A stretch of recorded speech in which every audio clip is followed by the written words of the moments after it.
as well. Now to a developing story, the government lifted the ban that was imposed on scrap metal after about 4 months of suspension. The lift, which took effect on 1st May this year, comes up with new stringent rules and does not permit export of scrap metals. Among other requirements, applications for a license will be vetted by a multi-agency team, upon which licensed dealers will pay some fees. This, however, was not met lightly, as Esther Diana reports.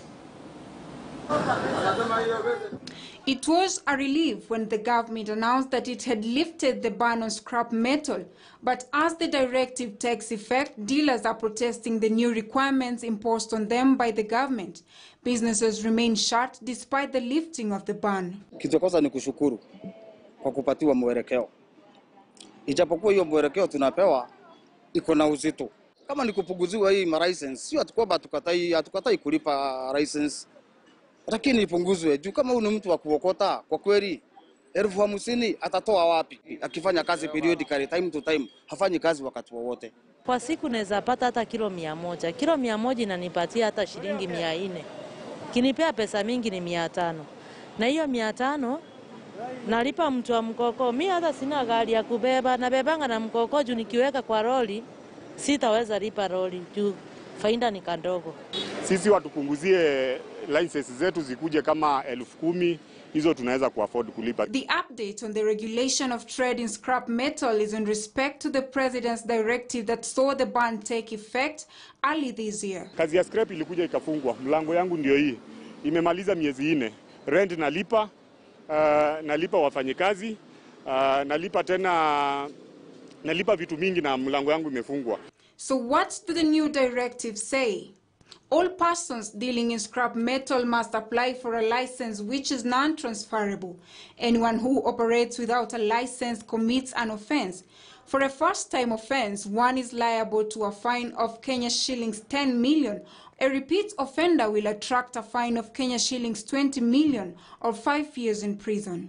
Scrap metal must maintain records of supplies and suppliers after verification of identity.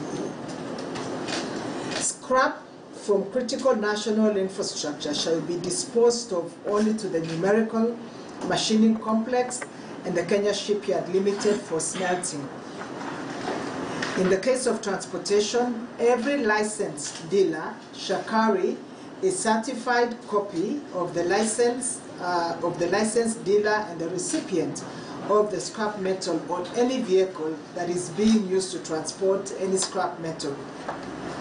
And every licensed dealer shall comply with the prescribed hours of operations.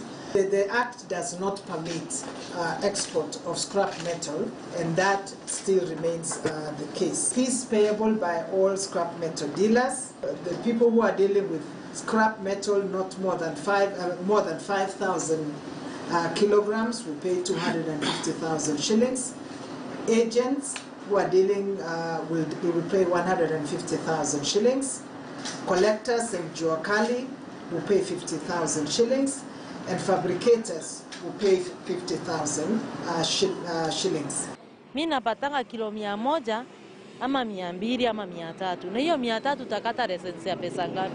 Hiyo sitapata kweli. Hata nifanywe nini? Hata nakosa hata ya kulipa school fee 5,000. Wacha hiyo sasa nakosa. Juu napata faida ya kama 500 ama 1,000. 1,000 ndio uende uweke ifike hiyo 50,000 ni ngumu sana.